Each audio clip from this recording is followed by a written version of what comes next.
The World Health Organization is leading an effort to start vaccinating children in Gaza this Sunday against polio. Israel and Hamas have agreed to have 3-day pauses in the fighting in different zones so health workers can distribute the vaccine. It comes amid the massive destruction of Gaza's healthcare infrastructure and after health officials detected the first polio case there in 25 years. In a refugee camp in the central Gaza Strip, a once vibrant baby boy now sits paralyzed in his car seat. 10-month-old Abdul Rahman is Gaza's first confirmed case of polio in a quarter century. The anguish clear in his mother's voice. He's my only baby boy. It's his right to walk, run, and move like before. It's his right to get the proper treatment, travel, get out, and get his chance in life. Nearly a year of displacement and destruction prevented her child from receiving a polio vaccine. We were displaced from the north to the south, from one place to another. Abdul Rahman did not get his vaccinations. Now, as fighting drags on and the death toll in Gaza eclipses 40,000, authorities are scrambling to prevent the full-blown outbreak that the United Nations and health officials have been warning about for months. We're calling for calm, we're calling for humanitarian pauses that will allow the vaccination programs to pass and be implemented successfully. Israel and Hamas have agreed to a series of humanitarian pauses in the fighting, as the UN attempts to vaccinate more than 600,000 Palestinian children under the age of 10. Over 1 million doses of the polio vaccine have now been shipped into Gaza, and more than 2,000 health workers will conduct the operation. The WHO says at least 95% coverage during each of the 2 vaccination rounds, conducted 4 weeks apart, is necessary to prevent the spread of the disease. This is a massive operation. The security, of course, is paramount, and we urge all parties to ensure that protection as well of them and, of course, of the families, as well as the health facilities and children. But for Palestinian families, after nearly a year of sustained bombardment, the vaccine, while welcomed, offers little comfort. We are asking for a humanitarian truce. Just have mercy on us, on the children, so that we can give them the polio vaccine.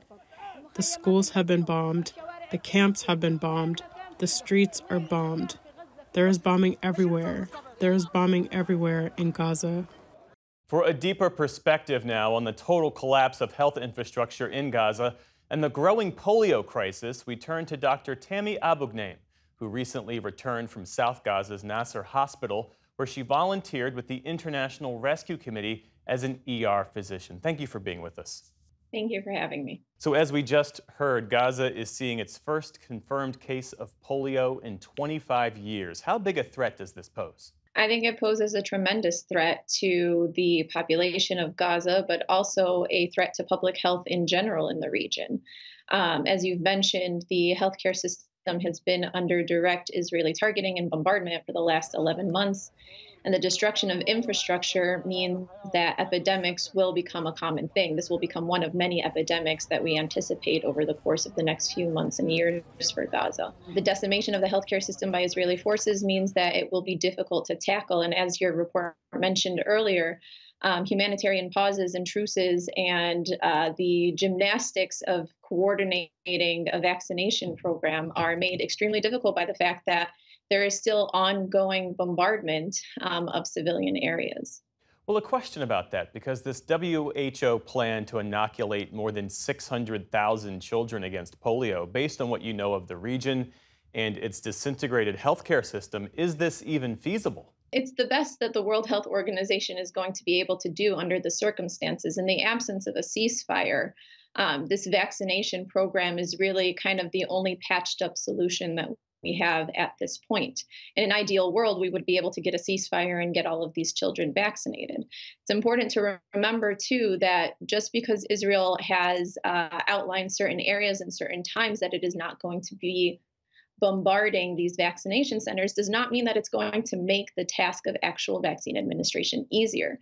There are lots of logistics that go into vaccination programs, transportation to these centers. The roads in Gaza have been destroyed by Israeli forces. You can't easily get a taxi or a bus and go to a vaccination center. And then the areas around the vaccination center will still be subject to aerial bombardment by Israeli forces. So all of the logistics of a humanitarian pause in an operation like this are extremely complicated, made more difficult by the fact that it's hard to plan around what Israel will actually do during these times.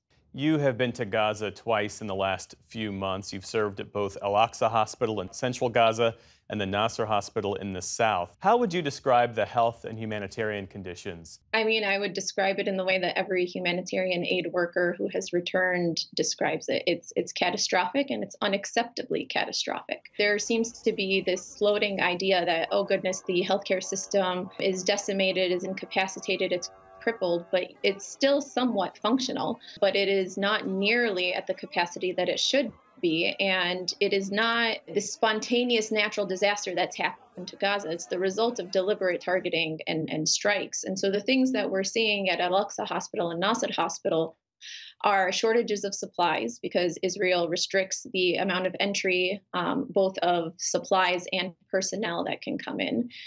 So on any given day when I was in the emergency department, we didn't have a sufficient number of tourniquets. We were reusing supplies that technically should not be reused, like ventilator supplies, intubation stylets. We were using giant rubber bands as tourniquets. Specialized surgical equipment not being available is also a problem because a lot of these patients require surgical intervention, and they're simply not able to get it. And these are all the direct result of Israeli imposed restrictions. What do you carry as a health professional having worked in Gaza? I mean, having worked in Gaza and come back from my second mission, the things that stay with you are really the stories of the people. Besides the horrific trauma that you witness every single day to innocent civilians, you also see the stories of those civilians, the stories of the mothers, the stories of the healthcare workers. Anytime I sit down in the emergency department on a shift, I make it a point to speak to my Palestinian colleagues about what their experiences have been. Many of my Palestinian colleagues have been kidnapped by Israeli forces during the siege of Nasser Hospital, during the siege of Shifa Hospital.